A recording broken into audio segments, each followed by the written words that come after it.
Back Adilabad జిల్లా ఇస్లాపూర్ గ్రామంలో నాగోబా జాతర అంగరంగ వైభవంగా ప్రారంభమైంది. మెస్రం వంశీయులు తొలి పూజ చేసి ఉత్సవాలను ప్రారంభించారు. వందల కిలోమీటర్లు ఆయా నదులు, చెరువుల నీటిని తీసుకొచ్చి ఆలయంలో సమర్పించిన అనంతరం తాజాగా జాతర ప్రారంభమైంది. జాతర కోసం అధికారులు భారీ ఏర్పాట్లు చేశారు.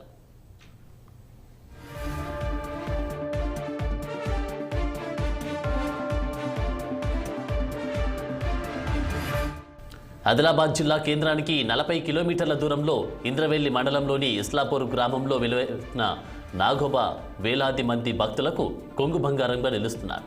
కేస్లాపూర్ గ్రామంలోని జనాభా కనీసం 500 లేకుంటే జాతర సమయంలో లక్షలాది మంది భక్తులు ఇక్కడికి వస్తారు.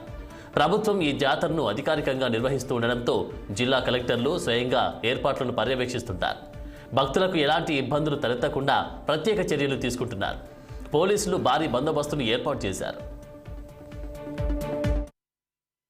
గిరిజన జాతరలలో అతి పెద్ద జాతర, రెండవ జాతర అయిన నాగోబా జాతర ఇది ఆదిలాబాద్ జిల్లా నుంచి 40 కిలోమీటర్ల దూరంలో, కేస్లాపూర్ మండలం నుంచి 4 కిలోమీటర్ల దూరంలో ఉంటుంది. సర్పజాతిని దైవంగా కొలవడం ఇక్కడైతే ఈ జాతర యొక్క అయితే ప్రత్యేకత.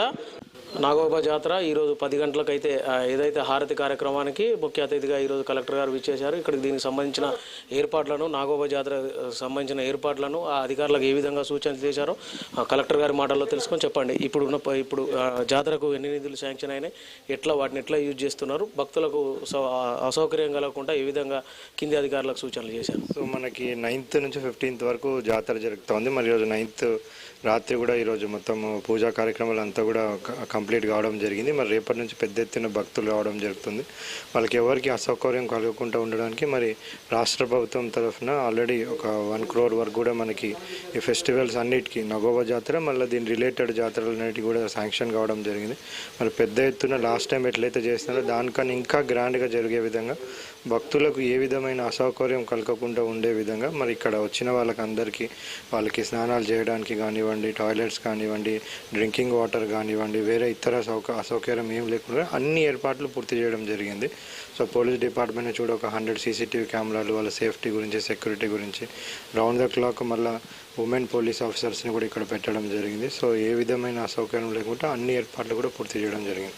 జాతరకు సంబంధించిన ఇప్పుడు ఈ జాతరకు ఏదైనా విశిష్ట అతిథిగా ముఖ్యమంత్రి గారు కానీ, లేదా ఎవరైనా మంత్రులు కానీ ఇంకెవరైనా హాజరయ్యే అవకాశం ఉందా? 12th రోజు మనకి దర్బార్ ఉంది. మరి దర్బార్కి మరి హానరబుల్ డిస్ట్రిక్ట్ ఇన్ఛార్జ్ మినిస్టర్ని కానీ, ఎండోమెంట్స్ మినిస్టర్ కానీ కూడా ఆహ్వానించడం జరిగింది. But at the same time assembly కూడా నడుస్తూ ఉంది కాబట్టి మరి అసెంబ్లీ టైమింగ్స్ ఒకవేళ సెట్ అయితే వాళ్ళు వచ్చే ఛాన్సెస్ ఉన్నాయి. బట్ ఇంకా కన్ఫర్మేషన్ రాలేదు మనకి.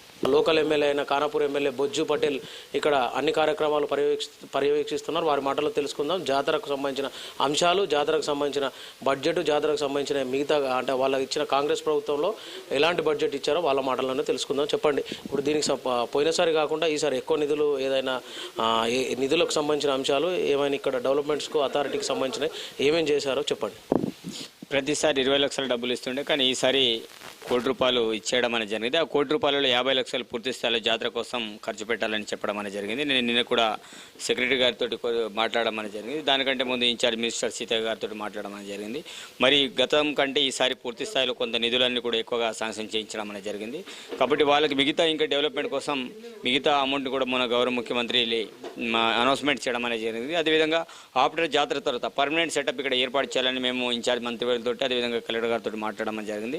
ఆఫ్టర్ జాతర తర్వాత మిగతా పనులన్నీ కూడా నెక్స్ట్ జాతరలో కూడా పూర్తి స్థాయిలో అంటే ప్రతిసారి చేయడం కాకుండా టాయిలెట్స్ కావచ్చు, మిగతా తాగునీరు కావచ్చు, ప్రతిసారి రిపేర్ చేయడం అట్లా కాకుండా పర్మనెంట్ సెటప్ ఏర్పాటు చేయాలని మాట్లాడడం జరిగింది. ఇప్పుడు జాతర జరిగే ఈ 5 రోజులే కాకుండా ఇక్కడ విశేషమైన స్పందన అయితే రాష్ట్ర వ్యాప్తంగా ఉన్నది. ఎందుకంటే టూరిజంకి సంబంధించిన ఏదైతే ఇక్కడ టూరిజానికి సంబంధించిన ప్లాన్స్ కానీ, మీరేమన్నా ముఖ్యమంత్రి కానీ దీనికి సంబంధించిన మంత్రి దృష్టికి కానీ తీసుకెళ్లే ఆలోచనలో ఉన్నారా?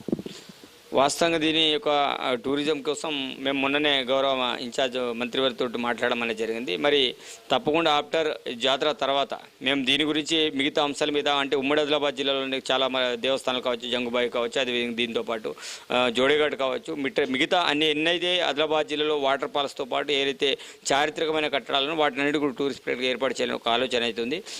మొన్ననే మంత్రివారితో మాట్లాడడం జరిగింది. కాబట్టి ఆఫ్టర్ జాతర తర్వాత మిగతా వాటి మీద దృష్టి సారించడం జరుగుతుంది.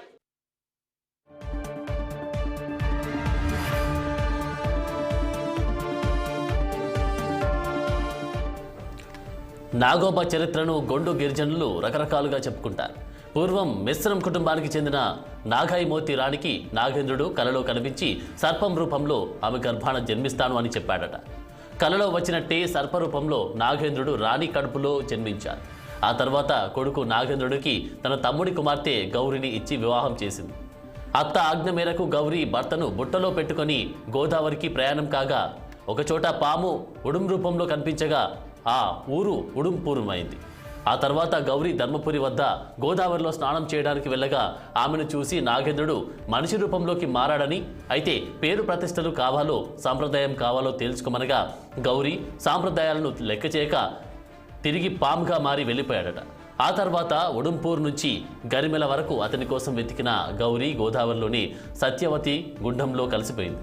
నాగేంద్రుడు ఆమె వెంట ఉంచిన ఎద్దు కూడా రాయిగా మారిందని భక్తుల విశ్వాసం. ఆ తర్వాత పెళ్ళైన ప్రతి జంటకు నాగేంద్రుడి సన్నిధిలో పరిచయం చేయాలని చెప్పి నాగేంద్రుడు కేస్లాపూర్ గుట్టల్లోకి వెళ్ళిపోయాడని చెప్తుంటారు. అదే కేస్లాపూర్ గ్రామంగా మారిపోయింది. ఇక నాగేంద్రుడు వెళ్ళిన గుట్ట వద్ద నాగోబా దేవాలయాన్ని నిర్మించారు. ప్రతి ఏటా పుష్యమాసం అమావాస్య రోజున నాగేంద్రుడు ప్రత్యక్షమవుతాడని గిరిజనుల నమ్మకం. నాగోబా దేవతకు పూజలు మెస్రం వంశీయులే నిర్వహిస్తారు. మెస్రం వంశం కిందికి 22 తెగలు వస్తాయి. 7 దేవతలను కొలిచే వారంతా మిశ్రం వంశీయుల కిందికి వస్తారు. మేధావి, మరసకోల, పురుక, మిశ్రం, వెడ్మ, పంద్ర, పుర్వెత ఇంటి పేర్లు గలవారంతా మిశ్రం వంశంలో వస్తారు.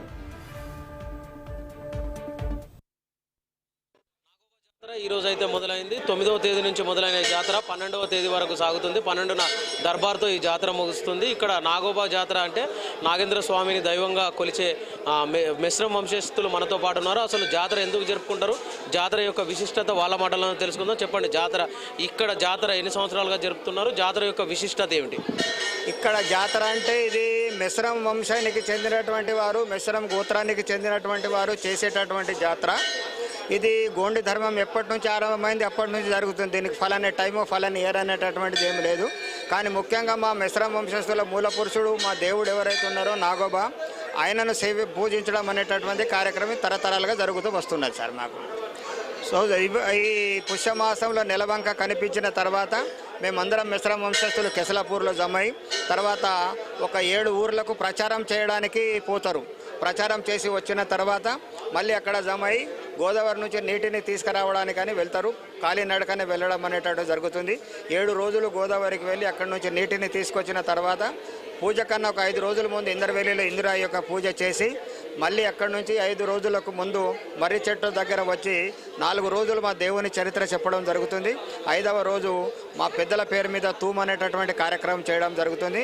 అమావాస్య రోజు మహాపూజ కార్యక్రమం ఇక్కడ నిర్వహిస్తాం. ఈ పూజ తర్వాత మా కొత్త కోడళ్ళు ఎవరైతే ఉన్నారో వారికి భేటింగ్ అనేటటువంటి పరిచయ కార్యక్రమాన్ని చేస్తాము.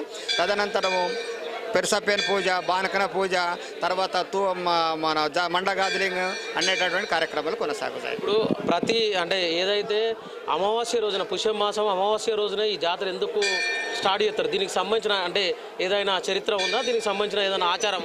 మా గోండి సంస్కృతిలో, గోండి ధర్మంలో పౌర్ణిమ మరియు పుష్యమాసం రోజుల పండుగలు ఉంటాయి. ఏది అమావాస్య రోజు.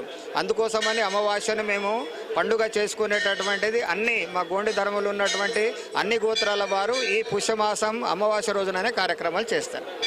జాతర యొక్క విశిష్టతను, ఏదైతే దీనికి సంబంధించిన ఈ పండుగ యొక్క విశిష్టతను, జాతర యొక్క విశిష్టతను, వీళ్ళు పాటించే సాంప్రదాయాలను మిశ్రం వంశస్థులైన వారి మాటల్లో తెలుసుకున్నాం. కెమెరా పర్సన్ భాస్కర్తో అరుణ్ కుమార్, 6TV.